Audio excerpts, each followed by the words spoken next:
ಆತ್ಮೀಯರೇ, ಕೃತಿವೃತ್ತಿ ವಾಹಿನಿಗೆ ಸುಸ್ವಾಗತ. ನಾನು ಡಾಕ್ಟರ್ ರಾಮಚಂದ್ರ ಪುರೋಹಿತ್. ಅಧ್ಯಾತ್ಮ ಯುವರಂಜನೆಯ ಆಚಾರ ವಿಚಾರ ಸರಣಿಯಲ್ಲಿ ಇಂದು ಆಚಮನದ ಬಗ್ಗೆ ಕೆಲವು ವಿಚಾರಗಳನ್ನು ತಮ್ಮ ಮುಂದೆ ಇಡಲಿಕ್ಕೆ ಇಚ್ಛಿಸ್ತೇನೆ. ಯಾವುದೇ ಒಂದು ಶಾಸ್ತ್ರೀಯ ಕ್ರಿಯೆ ಆರಂಭವಾಗುವುದು ಆಚಮನದಿಂದ, ಉಪಸಂಹಾರಗೊಳ್ಳೋದು ಕೂಡ ಆಚಮನದಿಂದ. ಹಾಗೆ ಸಂಧ್ಯಾ ವಂದನೆಯು ಆಚಮನದಿಂದಲೇ ಆರಂಭವಾಗತ್ತೆ. ಸಂಧ್ಯಾ ವಂದನೆಯ ಆರಂಭದಲ್ಲಿ ಮಾಡತಕ್ಕಂತಹ ಈ ಒಂದು ಆಚಮನ ಮುಂದೆ ಆತ್ಮಹೋಮದ ಬಳಿಕ, ಸೂರ್ಯಾಘ್ಯ ಪ್ರದಾನದ ಬಳಿಕ, ಕೇಶವಾದಿ ತರ್ಪಣ ಕೊಟ್ಟ ಬಳಿಕ, ಕೊನೆಯಲ್ಲಿ ಹೀಗೆ ಅನೇಕ ಪ್ರಸಂಗಗಳಲ್ಲಿ ಎರಡೆರಡು ಆಚಮನಗಳನ್ನು ಮಾಡೋದುಂಟು. ಈ ಆಚಮನದ ಆಂತರ್ಯ, ಅದರ ಉದ್ದೇಶ ಇವುಗಳನ್ನು ನಾವು ಪರಿಶೀಲಿಸಿದರೆ ಅದಕ್ಕೆ ಯಾಕೆ ಎಷ್ಟು ಮಹತ್ವ ಇದೆ ಅಂತ ಅರ್ಥವಾಗತ್ತೆ. ಈ ಆಚಮನವನ್ನು ಯಾಕೆ ಮಾಡಬೇಕು, ಹೇಗೆ ಮಾಡಬೇಕು, ಎಷ್ಟು ರೀತಿಯ ಆಚಮನಗಳಿವೆ, ಆಚಮನದಲ್ಲಿ ನಾವು ಅನೇಕ ಭಗವಂತನ ರೂಪಗಳನ್ನು ಚಿಂತನೆ ಮಾಡ್ತೇವೆ, ನಮ್ಮ ದೇಹದ ಅಂಗಾಂಗವನ್ನು ಸ್ಪರ್ಶ ಮಾಡ್ತೇವೆ. ಇದೆಲ್ಲದಕ್ಕೂ ಕೂಡ ಕಾರಣ ಇದೆ. ಆ ಎಲ್ಲ ವಿಚಾರಗಳನ್ನು ನಾನು ಇಲ್ಲಿ ಹೇಳ್ತಾ ಹೋಗ್ತೇನೆ. ಆಚಮನಕ್ಕೆ ಕೆಲವು ನಿಯಮಗಳಿವೆ. ಈ ಆಚಮನ ಎಷ್ಟು ಪ್ರಾಶಸ್ತ್ಯ ಪಡೆದಿದೆಯೋ ಅಷ್ಟೇ ಅದು ನಿಯಮಬದ್ಧ ಆಗಿದೆ. ಆಚಮನ ಮಾಡಬೇಕಾದರೆ ಕೆಲವು ನಿಯಮಗಳನ್ನು ನಾವು ಪಾಲಿಸಬೇಕಾಗತ್ತೆ. ಗೋಕರ್ಣಾಕೃತಿ ಹಸ್ತೇನ ಮಾಶಮಗ್ನಂ ಜಲಂ ಪಿಬೇತ್ ತನ್ಯೂನಮಧಿಕಂ ಪೀತ್ವಾ ಸುರಾಪಾನಿ ಭವೇದ್ವಿಜಃ ಅಂತ ಹೇಳುತ್ತೆ. ಗೋಕರ್ಣಾಕೃತಿಗೊಳಗಾಗಿರತಕ್ಕಂಥ ಹಸ್ತದಿಂದ ನಾವು ನೀರನ್ನು ತೆಗೆದುಕೊಡಬೇಕು.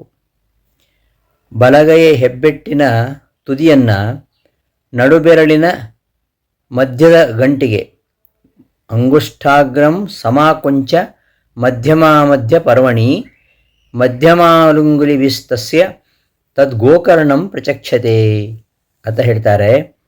ಆ ರೀತಿಯಲ್ಲಿ ಬಲಗೈ ಹೆಬ್ಬೆಟ್ಟಿನ ತುದಿಯನ್ನು ನಡುಬೆರಳಿನ ಮಧ್ಯದ ಗಂಟಿಗೆ ಜೊತೆಗೂಡಿಸಿದಾಗ ಆ ಹಸ್ತಕ್ಕೆ ಗೋಕರ್ಣಾಕೃತಿ ಅಂತ ಹೇಳ್ತಾರೆ.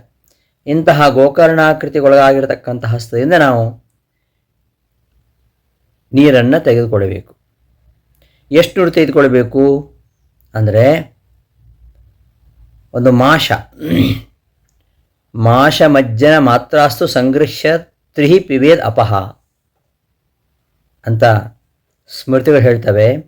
ಮಾಷ ಅಂದರೆ ಒಂದು ಪ್ರಮಾಣದ ಘಟಕ, ಅದು ದಶಾರ್ಧ ಗುಂಜಂ ಪ್ರವದಂತಿ ಮಾಷಂ, ಒಂದು ಉದ್ದಿನ ಕಾಳು ಮುಳುಗುವಷ್ಟು ಪ್ರಮಾಣದ ನೀರನ್ನು ಕುಡಿಬೇಕು. ಅದು ಹೃದಯದವರೆಗೆ ಹೋಗುವಂತೆ ಇರಬೇಕಷ್ಟೆ. ಅದಕ್ಕಿಂತ ಹೆಚ್ಚು ಅಥವಾ ಕಡಿಮೆ ಪ್ರಮಾಣದಲ್ಲಿ ನೀರನ್ನು ಕುಡಿದರೆ ಅದು ಸುರಾಪಾನ ಮಾಡಿದ ಪಾಪ ಬರುತ್ತೆ.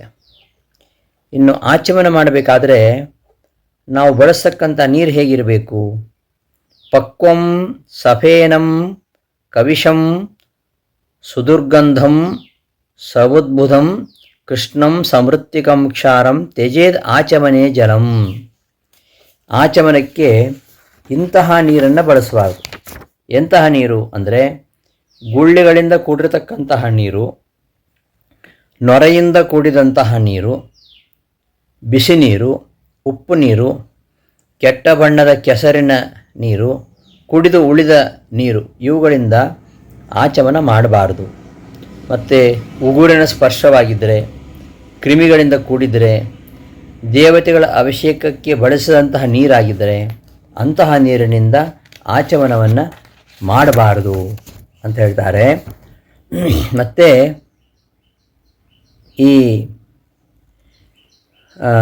ಪವಿತ್ರದಿಂದ ಸಪವಿತ್ರೇಣ ಹಸ್ತೇನ, ಪವಿತ್ರ ಧಾರಣ ಮಾಡಿ ಪವಿತ್ರದಿಂದ ಹಸ್ತದ ಬೆರಳು ಸಹಿತವಾಗಿರಬೇಕು. ಅಂತಹ ಹಸ್ತದಿಂದ ಆಚಮನ ಮಾಡಬೇಕು ಅಂತ ಮಾರ್ಕಂಡೇಯ ಸ್ಮೃತಿ ಹೇಳುತ್ತೆ. ಆಮೇಲೆ ಈ ತಲೆಗೆ ಬಟ್ಟೆ ಸುತ್ತಕೊಳ್ಳೋದು, ಶಿಖಾಬಂಧನ ಮಾಡದೇ ಇರೋದು, ನಿಂತುಕೊಂಡು ಮಾಡುವಂಥದ್ದು, ಕಾಲು ತೊಳ್ಕೊಳ್ಳದೆ ಮಾಡುವಂಥದ್ದು, ಇವೆಲ್ಲ ಆಚಮನ ಮಾಡಿದರೂ ಶುದ್ಧಿ ಆಗುವುದಿಲ್ಲ. ಶಿರಃ ಪ್ರಾವೃತ್ಯ ಕಂಠಂವಾ ತಿಷ್ಠನ್ ಮುಕ್ತಶಿಖೋಪಿ ವಾ ಅಕೃತ್ವಾ ಪಾದಯೋ ಶೌಚಂ ಆಚಮ್ಯಾಪ್ಯ ಶುಚಿ ಭವೇತ್. ಹೀಗೆ ಆಚಮನ ಮಾಡಿದರೂ ಅವನು ಅಶುಚಿ ಆಗ್ತಾನೆ ಹೊರತು ಶುಚಿ ಆಗುವುದಿಲ್ಲ.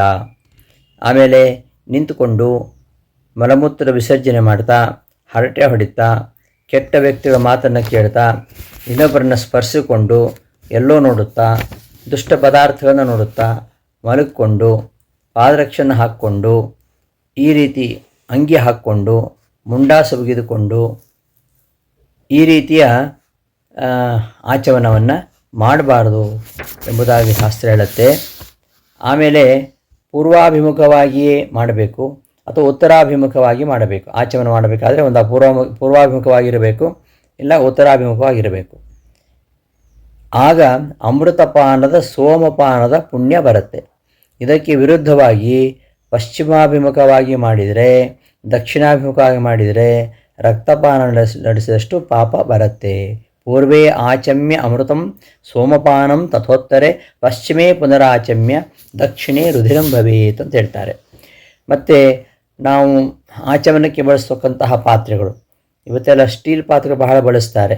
ಸಂಧ್ಯಾ ವಂದನೆಗೆ ಸೀಸದ ಪಾತ್ರೆ ಆಗಲಿ, ಕಂಚು, ಕಬ್ಬಿಣ, ಹಿತ್ತಾಳೆ ಇವೆಲ್ಲ ನಿಷಿದ್ಧವಾಗಿರತಕ್ಕಂತಹ ಪಾತ್ರೆಗಳು ಆಚಮನಕ್ಕೆ. ಇಂತಹ ಪಾತ್ರೆಗಳಲ್ಲಿ ನೀರನ್ನು ಬಳಸಿಕೊಂಡು ನಾವು ಆಚಮನ ಮಾಡಿದರೆ ಆ ಆಚಮನದಿಂದ ಶುದ್ಧಿ ದೊರಕುವುದಿಲ್ಲ ಅಂತ ಹೇಳ್ತಾರೆ. ಇನ್ನು ಈ ಕರ್ಪೂರ, ಗಂಧ ಮುಂತಾದ ದ್ರವ್ಯಗಳಿಂದ ಕೂಡಿರುವಂಥದ್ದು, ಅಂತಹ ನೀರಿನಿಂದ ಆಚಮನ ಮಾಡಬಾರ್ದು. ಇನ್ನೊಬ್ಬರು ಆಚಮನ ಮಾಡಿ ಉಳಿದ ನೀರಿನಿಂದಲೂ ಆಚಮನ ಮಾಡಬಾರ್ದು. ಬಿಸಿ ನೀರಿನಿಂದ ಆಚಮನ ಮಾಡಬಾರ್ದು. ಆಮೇಲೆ ಈ ನೀರು ಕುಡಿಯೋದು, ಊಟ ಮಾಡೋದು, ಭಕ್ಷ್ಯ ಭೋಜ್ಯವನ್ನು ತಿನ್ನುವುದು, ಪಾಯಸ ಸವಿಯೋದು, ನೆಕ್ಕುವುದು, ಇಂತಹ ಸಂದರ್ಭಗಳಲ್ಲಿ ಹೇಗೆ ಒಂದು ಶಬ್ದ ಮಾಡ್ತಾರಲ್ಲ, ಆ ಥರ ಶಬ್ದ ಮಾಡದೆ ಆಚಮನವನ್ನು ಮಾಡಬೇಕು. ಶಬ್ದ ಮಾಡಿ ಆಯಾ ಚಟುವಟಿಕೆ ನಡೆಸಿದರೆ ಪುಣ್ಯದ ಬದಲಿಗೆ ಪಾಪವೇ ಬರುತ್ತೆ ಎಂಬುದಾಗಿ ಕಣ್ವಶ್ರುತಿ ಹೇಳುತ್ತೆ. ಅದರಿಂದ ಅಶಬ್ದಂ ಸರ್ವತಃ ಕುರುವನ್ ತತ್ತತ್ಕರ್ಮ ಸಮಾಚರೇತ್ ಯದಿ ಶಬ್ದಂ ತಥಾ ಕುರುವನ್ ಸದ್ಯೋ ನಿರ್ಯ ಮೃತ್ಯತಿ ಎಂಬುದಾಗಿ ಸ್ಮೃತಿ ಹೇಳುತ್ತೆ. ಹೀಗೆ ಈ ಆಚಮನಕ್ಕೆ ನಿಯಮಗಳಿವೆ. ಈ ನಿಯಮಗಳನ್ನು ಉಲ್ಲಂಘನೆ ಮಾಡಬಾರ್ದು. ಹೀಗೆ 10 ಹಲವು ನಿಯಮಗಳು ಇರುವಾಗ ಇದರಲ್ಲಿ ಪ್ರತಿಯೊಂದು ನಿಯಮವೂ ಕೂಡ ಮುಖ್ಯವಾಗಿದೆ. ಅದನ್ನು ಅಳವಡಿಸಿಕೊಳ್ಳದೆ ಆಚಮನ ಮಾಡಿದರೆ ಅದರ ಫಲವಾಗಲಿ ಪಾವಿತ್ರ್ಯವಾಗಲಿ ಬರುವುದಿಲ್ಲ. ಅದಕ್ಕೆ ವಿರುದ್ಧವಾಗಿ ದುಷ್ಫಲವೇ ಸಂಭವಿಸುತ್ತೆ. ನಿಂತುಕೊಂಡು ಅಡ್ಡಾಡಿಕೊಂಡು ಆಚಮನ ಮಾಡಬಾರದೆಂಬುದಕ್ಕೆ ಒಂದು ನಿದರ್ಶನ ಇದೆ. ಈ ನಿಂತುಕೊಂಡು ಅಡ್ಡಾಡಿಕೊಂಡು ಆಚಮನ ಮಾಡಬಾರದೆಂಬುದು ಆಚಮನಗಳಲ್ಲಿ ಒಂದು ನಿಯಮ. ಈ ನಿಯಮವನ್ನು ಉಲ್ಲಂಘಿಸಿದ್ದರಿಂದಾಗಿ ಉತ್ತಂಕನಿಗೆ ಪೌಷ್ಯರಾಜನ ಪತ್ನಿಯ ದರ್ಶನ ದೊರಕಲಿಲ್ಲ ಎಂಬುದಾಗಿ ಮಹಾಭಾರತದ ಆದಿಪರ್ವದಲ್ಲಿ ಈ ವಿಚಾರ ಬರುತ್ತೆ. ಉತ್ತಂಕ ಎಂಬ ಋಷಿಕುಮಾರ ಗುರುದಕ್ಷಿಣೆಯಾಗಿ ಪೌಷ್ಯರಾಜನ ಪತ್ನಿಯ ಕುಂಡಲವನ್ನು ತರಲಿಕ್ಕೋಸ್ಕರವಾಗಿ ಹೋಗ್ತಾನೆ. ಆದರೆ ಅಂತಃಪುರದಲ್ಲಿ ಆ ಪತಿವ್ರತೆ, ಆ ಪೌಷ್ಯನ ಪತ್ನಿ ಕಾಣಿಸೋದೇ ಇಲ್ಲ. ಪೌಷ್ಯನ ಸೂಚನೆಗೆ ಅನುಗುಣವಾಗಿ ಉತ್ತುಂಕ ತನ್ನ ಅಶುದ್ಧಿಯ ಕಾರಣವನ್ನು ನೆನಪಿಸ್ಕೊಳ್ತಾನೆ. ಆಗ ಒಂದು ನೆನಪಾಗುತ್ತೆ, ನಾನು ನಿಂತುಕೊಂಡೇ ನಡೆಯುತ್ತಲೇ ಆಚರಣೆ ಮಾಡಿದ್ದೆ, ಇದರಿಂದಾಗಿ ಈ ನಿಂತುಕೊಂಡು ತಿರುಗಾಡುತ್ತಾ ಆಚಮನ ನಡೆಸಬಾರದೆಂಬ ನಿಯಮವನ್ನು ನಾನು ಉಲ್ಲಂಘನೆ ಮಾಡಿದ್ದೇನೆ. ಆದ್ದರಿಂದಲೇ ಈ ಪತಿವ್ರತೆಯ ದರ್ಶನ ನನಗೆ ದೊರಕದಂತಹ ಒಂದು ಅಪಾವಿತ್ರ್ಯಕ್ಕೆ ನಾನು ಒಳಗಾಗಿದ್ದೇನೆ ಅಂತ ತನ್ನ ಆ ತಪ್ಪನ್ನು ತಿದ್ದುಕೊಂಡು, ಅಂದರೆ ಮತ್ತೆ ಪೂರ್ವಾಭಿಮುಖವಾಗಿ ಕುಳಿತುಕೊಂಡು ಕೈ ಪಾದ ಮುಖಗಳನ್ನು ತೊಳೆದುಕೊಂಡು ಶಬ್ದ ಮಾಡದೆ ನೊರೆಯಿಲ್ಲದ ಬಿಸಿ ಇಲ್ಲದ ನೀರಿನಿಂದ 3 ಬಾರಿ ಪಾನ ಮಾಡಿ ಕೈಗಳನ್ನು ಒರೆಸಿಕೊಂಡು ಎಲ್ಲ ಇಂದ್ರಿಯಗಳನ್ನು ಮುಟ್ಟಿಕೊಂಡು ಆಚಮನ ಕ್ರಿಯೆಯನ್ನು ಪೂರೈಸಿಕೊಂಡು ಮತ್ತು ಪೌಷ್ಯರಾಜನ ಅರಮನೆಗೆ ಬರ್ತಾನೆ. ಆಗ ಪೌಷ್ಯರಾಜನ ಪತ್ನಿ ಪತಿವ್ರತೆಯ ದರ್ಶನ ಆಗ್ತದೆ. ಯಾವುದೋ ಒಂದು ನಿಯಮದ ಉಲ್ಲಂಘನೆಯಿಂದಲೇ ಆಚಮನ ಫಲ ಅದು ದೊರಕದೆ ಬದಲಾಗಿ ದುಷ್ಫಲಕ್ಕೆ ಹೇಗೆ ಒಳಗಾಗಬೇಕಾಗಿತ್ತು ಎಂಬುದನ್ನು ಉತ್ತುಂಗನ ಉದಾಹರಣೆಯಿಂದ ತಿಳಿಯಬಹುದು. ಆದ್ದರಿಂದ ಆಚಮನಕ್ಕೆ ಸಂಬಂಧಿಸಿದಂತಹ ಪ್ರತಿಯೊಂದು ನಿಯಮವನ್ನು ಕೂಡ ಕಟ್ಟುನಿಟ್ಟಾಗಿ ಪಾಲಿಸಬೇಕು ಎಂಬುದಾಗಿ ಸ್ಪಷ್ಟವಾಗುತ್ತೆ. ಹಾಗಾದ್ರೇ ಅದರ ಪ್ರಯೋಜನ ದೊರೆಯುವಂಥದ್ದು.